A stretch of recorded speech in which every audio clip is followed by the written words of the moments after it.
Assalamualaikum warahmatullahi wabarakatuh. Halo, jumpa lagi bersama saya Lydia Mawana di channel YouTube Relax bareng Ladies. Seperti biasa, saya akan membawakan sebuah kisah nyata dalam rumah tangga. Nah, kali ini cerita datang dari pasangan pasutri, ya, pasangan pasutri yang sudah berumah tangga kurang lebih sekitar hampir 50 tahun. Nggak nyampe lah ya, sekitar 47 tahunan. 47 tahunan. Nah, Pak Sutri ini nikah muda di saat usianya menjelang 20 tahun. Di mana mereka sudah bersama berdua ini sama-sama mapan. Sama-sama sudah menjadi ASN ya. Untuk saat ini mereka udah sama-sama jadi ASN di saat usia mereka 20 tahun. Mereka berpacaran dan akhirnya mereka memutuskan untuk menikah di saat kondisi ekonominya sudah sedikit mapan. Namun pada saat usia itu di sekitar tahun 1978 atau 80, yang namanya gaji ASN itu masih nggak seberapa dibanding yang sekarang ya, 2026. Tapi untuk kondisi seperti itu, mereka masih bisa melewati semuanya. Akhirnya mereka menikah, kemudian mereka langsung dikaruniai anak pertama perempuan, anak yang lucu, imut, mungil, dan cantik. Mereka sangat bahagia hidup bertiga. Mereka keluar dari rumah masing-masing, mereka ngontrak nih, rumahnya ngontrak di tempat yang cukup terpencil ya, jauh dari kota, karena sama-sama berasal dari luar kota, akhirnya diterima di ASN di salah satu kota tersebut dan menetap di situ. Tapi tetap nih daerah di wilayah gitu, terpencil lah, daerah kecil gitu. Tapi mereka cukup bahagia hidup bertiga, sangat bahagia. Kebutuhan anak pertamanya selalu terpenuhi, semua dibelikan, ya maklum lah ya, namanya anak pertama pasti semua dituruti, semua kebutuhannya dipenuhi. Kemudian 5 tahun kemudian lahirlah anak kedua. Di sini makin lengkap kehidupan mereka, kebahagiaan mereka makin bahagia. Akhirnya mereka pindah ya dari rumah ke rumah, kontrakan ke kontrakan, satu ke kontrakan yang lain, sampai berkali-kali. Sampai usia anak pertama menginjak hampir kelas 1 SMA, baru pasangan suami istri ASN ini baru bisa bangun rumah, baru bisa bikin rumah pertamanya. Akhirnya mereka pindah ke rumah baru yang dibangunnya selama setahun belakangan ini. Dan anak pertama sudah usianya udah masuki usia remaja dewasa lah ya, 16-17 tahun, kelas 1 SMA. Di situ kehidupan mereka sangat bahagia.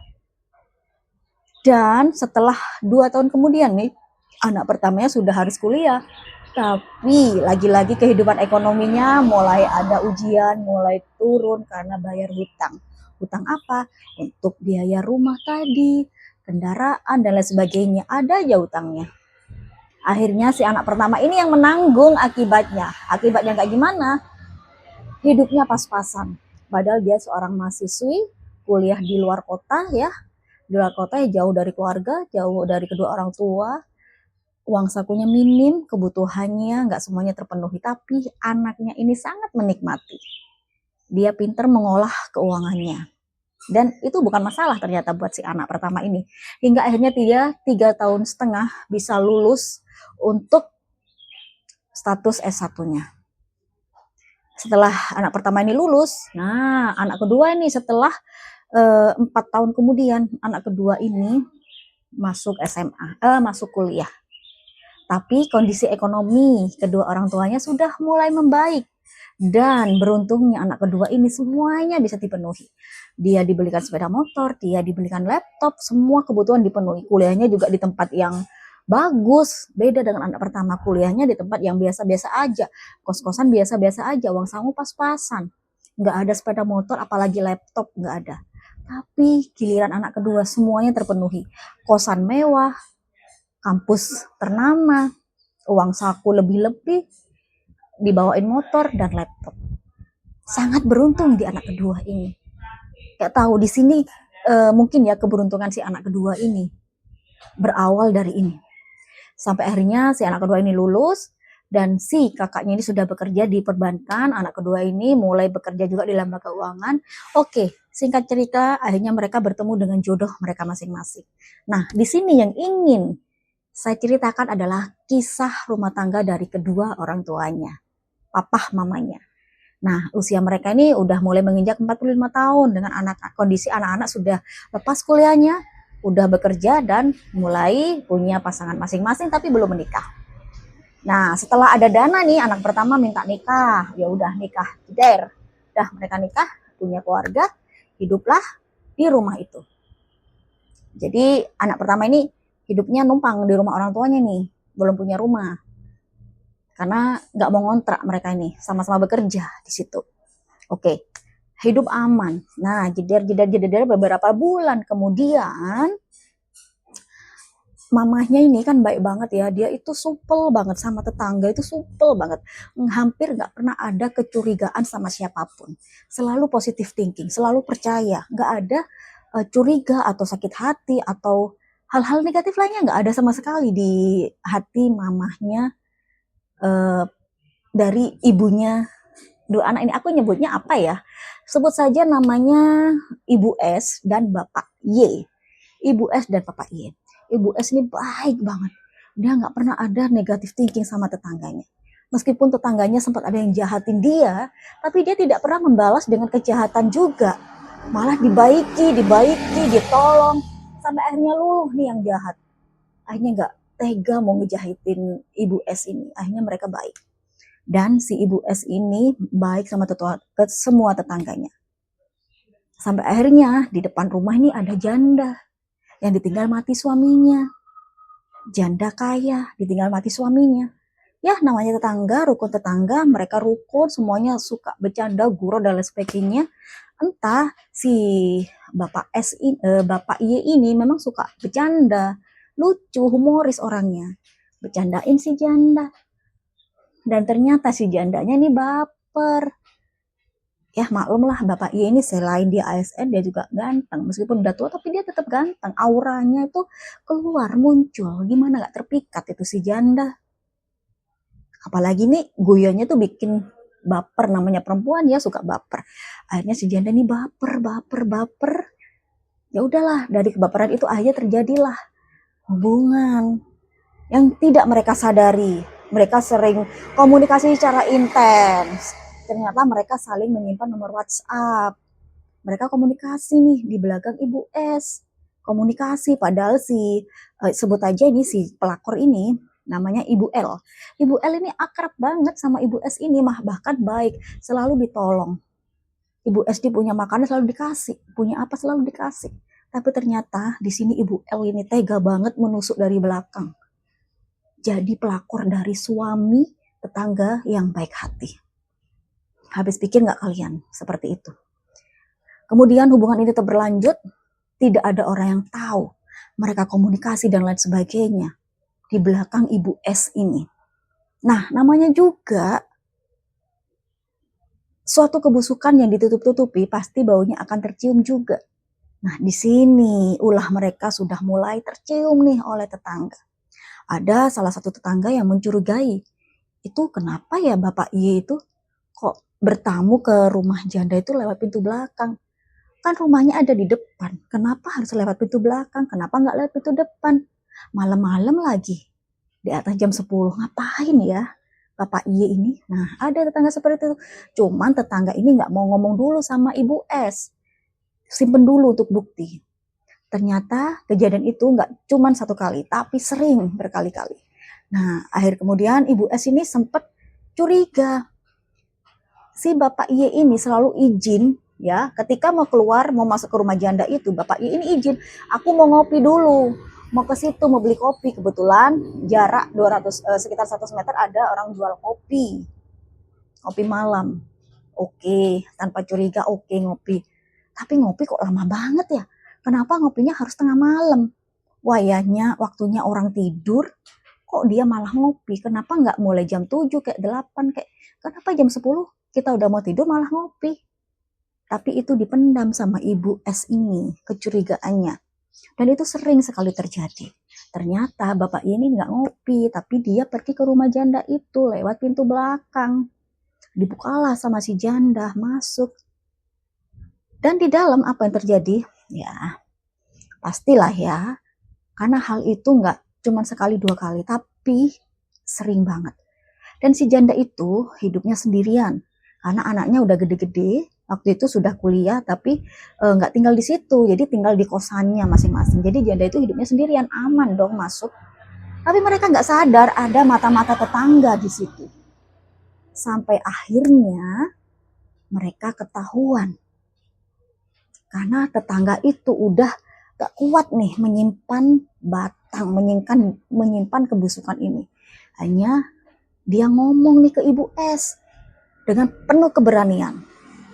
Karena dia ngerasa kasihan nih sama Ibu S. Ibu S nih baiknya seperti itu.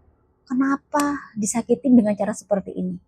Akhirnya tetangga depan rumah juga sebelahnya Ibu S ini ngomong, laporan nih ke Ibu S bahwa Bapak Y ini kok sering masuk situ ya, ada apa? Ibu S nggak langsung panas dong, namanya orang sabar nih, masih bertanya-tanya, masa sih? Kan suamiku ngopi jam segitu, ngopi. Tapi kok kenapa waktu disinkronkan itu kok pas ya jam sekian dia ngopi, yang sini laporannya itu datang ke rumah janda itu lewat pintu belakang. Kok sinkron ya, kok nyambung? Akhirnya ditanyakanlah Ibu S ini ke Bapak Y. Pak, bener kamu ke rumah itu si janda lewat pintu belakang? Katanya siapa? Orang aku ngopi. Soalnya ini ada laporan dari tetangga. Kamu sering kelihatan lewat situ. Pertama itu hari ini jam segini. Kok pas barengan waktu kamu ngopi? Itu nggak cuma sekali loh lihat kamu, sering loh. Akhirnya si Bapak Y ini tidak bisa mengelak. Dia terus terang, dia jujur karena kata-katanya Ibu S ini tidak menekan, tidak memaksa, tapi sangat bermakna, sangat berarti sehingga membuat Bapak Y ini takut, bertekuk lutut dan lemas. Mau nggak mau akhirnya dia mengakui semuanya. Dan Ibu S ini suruh Bapak Y ini angkat kaki dari rumahnya. Kamu ngapain di sini? Udah kamu pergi, jangan di sini.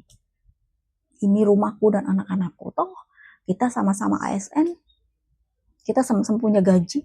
Udah kamu pergi sana dari sini. Nah, Bapak Y pergi dong, karena nggak ada keluarga di sini. Akhirnya dia pergi ke rumah adik ipar. Curhatlah dia di situ tentang kesalahannya dia, tentang kejadian dia. Dia sangat menyesali atas kekilafannya ini. Baru pertama kali melakukan, udah langsung ketahuan. Dia sangat menyesali, dia nggak mau kehilangan keluarganya. Tapi Ibu S ini bersikeras untuk bercerai, untuk berpisah. Sedangkan anak-anaknya sangat terpukul mendengar berita ini. Terutama anak pertamanya. Dia sangat terpukul, dia sangat depresi, tapi di sisi lain dia nggak mau orang tuanya hancur. Hanya karena janda yang ada di depan rumah. Dan tekad si anak pertama ini, aku harus mengembalikan keutuhan rumah tangga keluargaku, kedua orang tuaku. Kalau sampai kedua orang tuaku ini beneran cerai, berpisah, maka si janda itu akan berbahagia, menari-nari di atas penderitaan kedua orang tuaku. Tapi akan aku buktikan bahwa keluargaku semakin utuh, semakin erat, semakin bahagia. Maka kau akan menangis di dalam rumahmu. Dan benar, si anak pertama ini membuktikan ucapannya. Dia melabrak perempuan itu dan bilang, jangan kau dekati lagi bapakku. Jangan kau WA lagi, jangan kau hubungi lagi bapakku. Atau ku akan permalukan kau di depan umum. Akhirnya si janda itu terdiam, tidak berkata-kata, tapi dia tetap menghubungi Bapak Y. Walaupun Bapak Y ini udah gak respon, tapi dia tetap ngechat. Akhirnya dibalaslah sama si anak ini. Dasar wanita jalan, wanita gatel, pelakor, gatel. Emang gak ada ya cowok lain selain tetanggamu sendiri? Pengajar. Akhirnya si anak pertama ini datangin lagi rumahnya. Sampai dia menemui anak-anaknya. Dan memberitahu anak-anaknya bahwa kelakuan ibu kamu itu seperti ini. Supaya malu. Ya mungkin si janda ini dikasih masukan lah ya sama anak-anaknya. Akhirnya dia terdiam. Dan akhirnya dia udah gak menghubungi si Bapak Y ini lagi. Akhirnya mereka berdua udah sama-sama tidak saling menghubungi, tapi mental si Ibu S ini sangat depresi. Dia shock, dia kaget dan tidak menyangka orang yang sangat dia sayang, ya udah dia anggap adiknya sendiri, ternyata nusuk dia dari belakang. Sedangkan suaminya nih, yang sangat dia percaya, yang sangat dia puja-puja, ternyata berselingkuh di belakang dia. Dan ini sangat tidak masuk akal di logikanya. Tapi lagi-lagi Ibu S ini ternyata walaupun dia agak depresi, tapi itu hanya sementara aja sifatnya. Akhirnya dia tegar, dia bangkit, dia merasa dirinya punya uang, dia merasa dia disupport oleh keluarganya, dia penuh semangat untuk tetap meneruskan hidupnya. Tapi dia nggak mau serumah lagi dengan bapaknya. Tapi kedua anaknya tidak diam begitu saja. Mereka meminta kepada Ibu S untuk tetap bersatu dengan ayahnya. Mama papa harus tetap bersatu. Kalau kalian berpisah, tetangga depan rumah pasti berbagi. Ayo buktikan kalau kalian gak kalah hanya dengan masalah seperti ini. Akhirnya anak pertama dan anak kedua ini ngedem-ngedem gitu ya, gimana caranya orang tuanya baikan lagi. Akhirnya orang tuanya balikan lagi, meskipun nih Ibu S ini masih terluka, masih gak percaya, masih shock. Ya udah hilang trustnya. Tapi bapaknya ini benar-benar tobat, benar-benar minta maaf, benar-benar sangat bersimpuh di depan Ibu S dan anak-anaknya. Dan dia berjanji ini pertama dan terakhir kalinya, tidak akan terulang lagi. Apapun yang terjadi tidak akan mengulang lagi. Namanya perempuan ya, kalau udah disakiti ini terus seumur hidup pasti akan dikorek, pasti akan diungkit. Nah, ini beneran terjadi sama Ibu S nih, walaupun hubungan mereka udah baik, ini udah kembali baik, tapi sama tetangga depan rumahnya udah seperti nggak ada hubungan apa-apa lagi, udah putus komunikasi. Malah nih tetangga depannya ini juga nggak disapa sama semua tetangga satu RT tuh. Jadi dia kayak hidup sendirian di situ. Tapi dia masih betah, dan endingnya nih, plot twistnya ternyata si janda ini merebut laki-laki lain, merebut suami orang lain, dan berhasil direbut. Tapi sayangnya si laki-laki ini bukan siapa-siapa, dia hanya mukondo yang butuh uang. Kebetulan si janda ini kaya raya, hanya dia dapat mukondo, tapi tetap suami orang. Mereka hidup nggak tahu bahagia atau tidak. Nah, Ibu S ini tetap menjalani kehidupannya bahagia sekarang, sangat bahagia meskipun di sini masih ada luka. Apalagi mantan pelakornya ini ada di depan rumahnya yang setiap hari selalu kelihatan. Rumahnya ini ada padepan nih. Tapi sekarang endingnya mereka sangat bahagia, hidup bersama anak dan cucunya, semakin sehat, semakin bahagia. Sedangkan yang di depan rumah nih selalu bertengkar setiap pagi dengan suami barunya yang direbut dari istrinya. Bertengkar dan bertengkar sampai rame gitu ya. Sampai tetangga itu terdengar ini suara ribut apa. Dan itu berlangsung sampai hari ini, detik ini juga. Oh my God. Dan mereka masih sama-sama, rumahnya tetap di situ, nggak ada yang pindah satu sama lain. Kayak gitu. Tapi yang Ibu S dan Bapak Y ini sudah berbahagia dengan keluarganya kembali utuh. Sedangkan si janda pelakor ini selalu bertengkar dengan suami barunya. Selalu ada aja keributan di dalam rumahnya. Happy ending untuk Ibu S dan Bapak Y. Nah, silakan kalian komentar terkait kisah nyata keluarga Bapak Y dan Ibu S ini.